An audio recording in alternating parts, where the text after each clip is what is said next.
Haleluya. Shalom. Ya, shalom.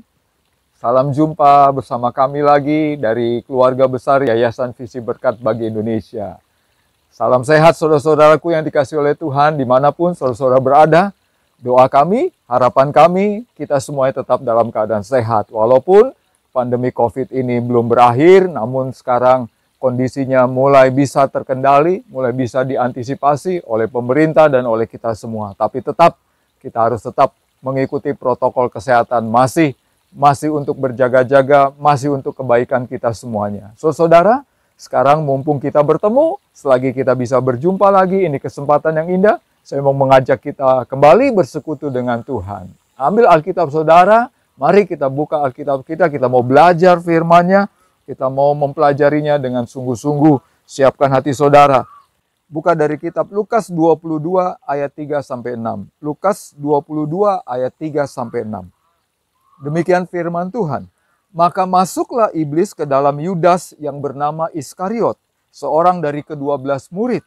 Lalu pergilah Yudas kepada imam-imam kepala dan kepala pengawal bait Allah dan berunding dengan mereka bagaimana ia dapat menyerahkan Yesus kepada mereka. Mereka sangat gembira dan bermufakat untuk memberikan sejumlah uang kepadanya. Ia menyetujuinya dan mulai dari waktu itu ia mencari kesempatan yang baik untuk menyerahkan Yesus kepada mereka tanpa setahu orang banyak. Saudara-saudaraku yang dikasihi oleh Tuhan, begini saudara-saudara. Ya, dalam rangka kita akan memperingati dan merayakan Paskah yang luar biasa di dalam kehidupan kita selaku orang-orang percaya. Saya mau mengajak kita melihat hal-hal yang terjadi di sekitar Paskah. Sebelum terjadinya Paskah, ada sisi unik, ada bagian unik yang cukup memberikan nilai rohani yang luar biasa bagi kita saudara-saudara. Ya, yaitu peristiwa bagaimana Yudas mengkhianati Yesus saudara-saudara. Saya percaya saudara-saudara mungkin sudah sering mendengar bagian ini. Namun saya mau mengajaknya, kita akan membahasnya dengan tema gagal fokus. Ya, betul saudara-saudara, gagal fokus saudara-saudara. Ya, saudara-saudaraku yang dikasihi Tuhan, pasti kita semuanya mengerti atau sudah tahu yang namanya Yudas Iskariot ini salah satu dari ke-12 murid Yesus. Betul ya? Salah satu ke-12 murid. Saudara, dia sudah dimuridkan. Dia sudah bersama-sama dengan Tuhan Yesus, sudah mendengarkan pengajaran, perintah, hal-hal rohani yang luar biasa dari Tuhan Yesus. Bahkan bertemu langsung, muka dengan muka, melihat mukanya Tuhan Yesus, mengerti pribadi Tuhan Yesus. Namun masih terjadi yang namanya pengkhianatan atau dengan kata lain gagal fokus. Oleh karena itu saya merasa ini sebuah hal yang harus kita pahami dan harus kita mengerti dan kita perhatikan dalam kehidupan kita. Saudara, mari, ada dua nilai rohani yang luar biasa bagi kehidupan kita. Yang pertama, apa yang menyebabkan Yudas gagal fokus? Di ayatnya yang pertama, ayat yang ketiga, maksud saya ayat yang ketiga, maka masuklah iblis ke dalam Yudas yang bernama Iskariot, seorang dari ke-12 murid itu. Lalu pergilah Yudas kepada imam-imam kepala dan kepala pengawal bait Allah dan berunding dengan mereka bagaimana ia dapat menyerahkan Yesus kepada mereka. Saudara-saudaraku yang dikasihi oleh Tuhan, mari kita lihat bahwa poin yang pertama ini sangat jelas. Apa yang menyebabkan Yudas ini gagal fokus? Ya, betul. Tak lain dan tak bukan adalah si iblis. Ya, iblis saudara-saudara. Ya, iblis atau Satan. Ya, saudara, ini perkara yang memang sudah pasti kita sudah saling mengerti, saling tahu dan sebagainya. Saudara-saudara, namun izinkan saya mengingatkan lagi, menegaskan lagi bahwa sekali lagi iblis atau setan itulah si biang kerok atau katakanlah dia oknum pengacau. Ya.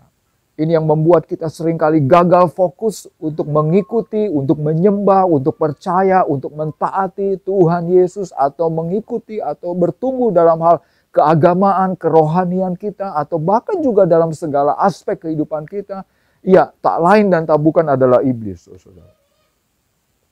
Nah, di dalam Markus 8 ayat 33, maka berpalingnya Yesus dan sambil memandang murid-muridnya, ia memarahi Petrus. Ia memarahi Petrus katanya, enyahlah iblis, sebab engkau bukan memikirkan apa yang dipikirkan Allah, melainkan apa yang dipikirkan manusia. Saudaraku yang dikasihi Tuhan, Petrus pun pernah mengalami ini.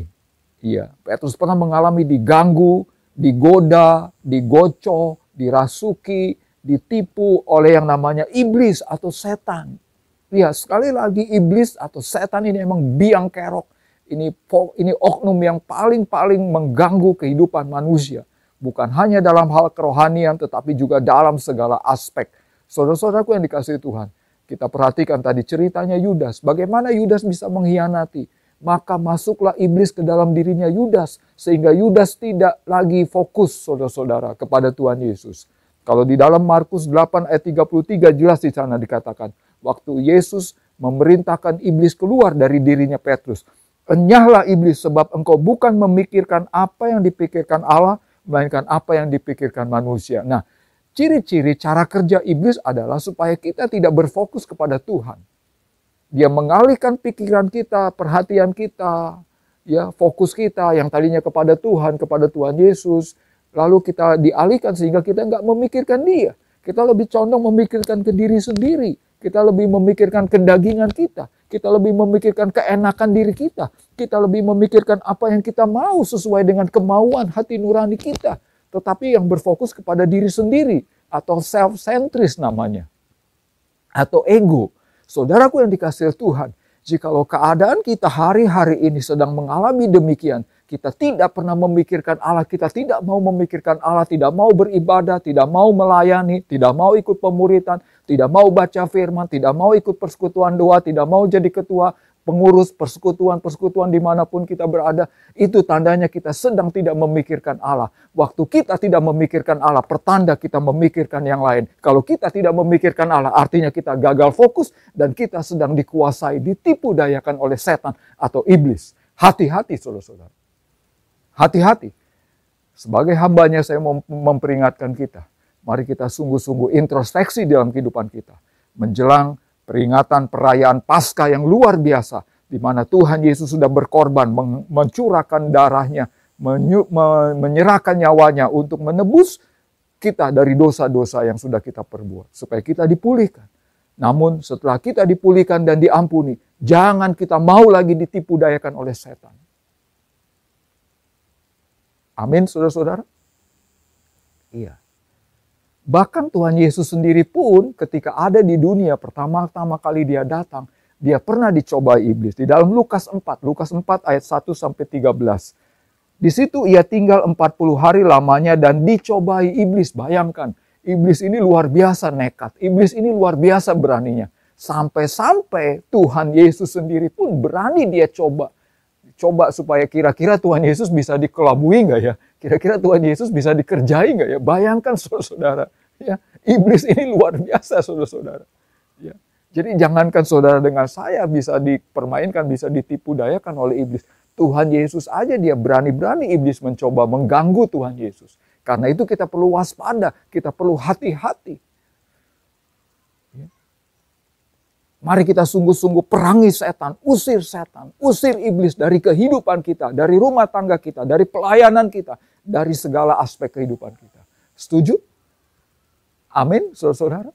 Nah, di dalam Wahyu 12 ayat 9, dan naga besar itu atau si ular tua, yang disebut iblis atau Satan, yang menyesatkan seluruh dunia, dilemparkan ke bawah. Saudara-saudara, di dalam Wahyu jelas bahwa iblis itu nama lainnya Satan, nama lainnya si ular tua atau naga besar, saudara-saudara. Ya, ini adalah setan, saudara-saudara. Ya, Tuhan bilang dia sudah mengacau, mempengaruhi seluruh dunia. Ya, artinya bukan hanya di kita, di tempat lain juga dia begitu. Karena itu kita harus waspada. Saudara pergi ke kantor, saudara pergi ke kampus, saudara pergi jalan-jalan ke mall, kemanapun saudara, di sana banyak setan. Ya, bahkan di gereja pun ada setan. Saudara, kita harus senantiasa waspada. Perangi setan, hancurkan setan. Dalam nama Tuhan Yesus. Setuju? Saudara-saudaraku yang dikasihi Tuhan. Poin yang kedua.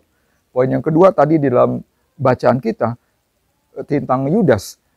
Mereka sangat gembira dan bermufakat untuk memberikan sejumlah uang kepadanya. Ia menyetujuinya dan mulai dari waktu itu ia mencari kesempatan yang baik untuk menyerahkan Yesus kepada mereka tanpa diketahui oleh orang banyak. Saudara-saudaraku yang dikasihi Tuhan, Poin yang kedua begini, kita belajar bagaimana Yudas gagal fokus, Yudas mengkhianati Yesus, apa penyebabnya? Yang pertama tadi karena iblis, diganggu setan. Yang kedua adalah karena materi atau uang. Ya, saudara, ya saya berkali-kali banyak berbicara tentang masalah uang, masalah materi, masalah harta. Saudara minta maaf, mungkin ada banyak saudara-saudara pendengar atau penonton merasa terganggu. Saudara-saudara, sebagai hambanya saya mau mengingatkan lagi. Ya. Uang memang kita perlu uang. Tetapi uang jangan sampai menguasai hidup kita. Ya. Di dalam 1 Timotius 6 ayat 10. Karena akar segala kejahatan ialah cinta uang. Cinta uang. Sebab oleh memburu uanglah beberapa orang telah menyimpang dari iman dan menyiksa dirinya dengan berbagai-bagai duka. Saudara-saudaraku yang dikasihi Tuhan, memang kita hidup perlu uang, betul. Tetapi dalam 1 Timotius firman Tuhan berkata, jangan kita mengejar uang, memburu uang. Karena itu adalah berarti itu tanda-tandanya kita akan jatuh ke dalam berbagai duka, ke dalam berbagai kejahatan. Awal mulanya ketika kita memburu uang. Uang adalah alat pembayaran, sesuatu hal yang memang prinsip di dalam kehidupan ini. Ya. Tetapi sekali lagi fokus kita, hati kita, pikiran kita, seluruh tujuan hidup kita bukan hanya uang, bukan kepada uang. Ya, maksud saya kita bekerja ya bekerja, dapat uang ya sudah. Tapi kalau kita sudah menghalalkan segala cara di dalam hati kita, di dalam pikiran kita, emosi kita, jiwa kita, yang ada uang. No, bukan itu. Sekali lagi kita memang perlu pakai uang, tapi bukan uang segala-galanya. Tetap Tuhan Yesus segala-galanya. Tetap Tuhan. Ya. Uang ini hanya benda mati, saudara-saudara. Uang hanya benda mati. Yang memberi kehidupan kita jelas Tuhan Yesus. Yang membuat kita bisa makan, yang membuat kita bisa minum, yang membuat kita bisa membeli pakaian, keuangan, segalanya. Itu juga dari Tuhan Yesus. Tapi kitab Ibrani 13 ayat yang kelima. Janganlah kamu menjadi hamba uang, dan cukupkanlah dirimu dengan apa yang ada padamu. Karena Allah telah berfirman, aku sekali-kali tidak akan membiarkan engkau, dan aku sekali-kali tidak akan meninggalkan engkau. Jelas firman Tuhan. Ya. Mari kita percaya dan mengandalkan Tuhan. Tuhan yang mencukupkan. Ya. Tuhan tidak akan membiarkan kita kelaparan. Tuhan tidak akan membiarkan kita jadi sengsara. Tuhan tidak akan membiarkan kita lalu kita tidak bisa beli minyak goreng, saudara-saudara. Ya, Tuhan tidak akan membiarkan kita lalu kita tidak bisa membayar uang SPP, uang sekolah anak dan sebagainya. Tidak. Percayalah, yakinlah. Tuhan Yesus pasti memberkati hidup kita. Amin. Akhir kata di dalam Matius 6 ayat 33. Ini ayat yang sangat familiar, bukan? Matius 6 ayat 33 berkata, tetapi carilah dahulu kerajaan Allah dan kebenarannya, maka semuanya itu akan ditambahkan kepadamu. Saudara, kita cari dulu kerajaan Allah, kita mendekat kepada Tuhan, kita cari sumbernya. Cari sumber berkatnya, jangan hanya mau berkatnya, katakanlah teh manis ini saudara-saudara, atau uang dan sebagainya. Bukan itu saudara-saudara. Tetapi yang kita cari adalah sumber berkatnya. Setuju? Nah, saudara-saudaraku yang dikasih Tuhan, kalau kita gagal fokus terus selama hidup kita, maka hal ini akan terjadi. Saya mau bagikan cepat saudara. Yang pertama, kita akan kehilangan kesempatan. Kita akan kehilangan kesempatan untuk kita masuk ke dalam keselamatan kekal atau kerajaan surga. Yang kedua, kita akan kehilangan berkat-berkat Tuhan yang lebih banyak, yang lebih baik. Dan yang ketiga, tentu kita akan kehilangan banyak hal di dalam kehidupan kita waktu kita gagal fokus. Mari saudara-saudara, jangan kita sampai gagal fokus, kehilangan fokus kita kepada Tuhan Yesus. Mari kita kembali sungguh-sungguh kepada Tuhan Yesus. Jikalau selama ini saudara-saudara ada yang belum sungguh-sungguh hidup bersama dengan Tuhan Yesus, dekat, mengalami lahir baru, ini waktunya. Undang Tuhan Yesus masuk ke dalam hati saudara, jadikan dia Tuhan dan Juru Selamat dan percayai dia sepenuhnya. Saudara-saudaraku yang dikasihi oleh Tuhan Yesus, mari kita aminkan firman-Nya kesempatan ini. Kita berdoa. Bapa di surga, kami bersyukur untuk firman-Mu pada kesempatan ini. Bapa meteraikan firman-Mu, kami tidak mau gagal fokus di dalam kami mengiring, mengikut, dan percaya kepadamu seumur hidup kami. Kami mau tetap fokus, kami mau tetap taat Tuhan Yesus.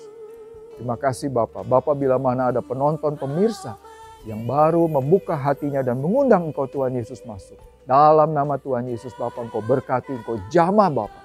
Jamah Bapak, segala pemirsa penonton yang membutuhkan pertolongan. Dalam nama Tuhan Yesus Bapak, Engkau jamah, Engkau berkati. Terima kasih ya Bapak, kami bersyukur sekali lagi. Di dalam nama Tuhan Yesus, kami telah berdoa dan bersyukur. Haleluya. Amin. Akhir kata saya mewakili dari pengurus besar Yayasan Visi Berkat bagi Indonesia, mengucapkan terima kasih buat perhatiannya dan sampai jumpa kembali di lain kesempatan. Tuhan Yesus memberkati kita.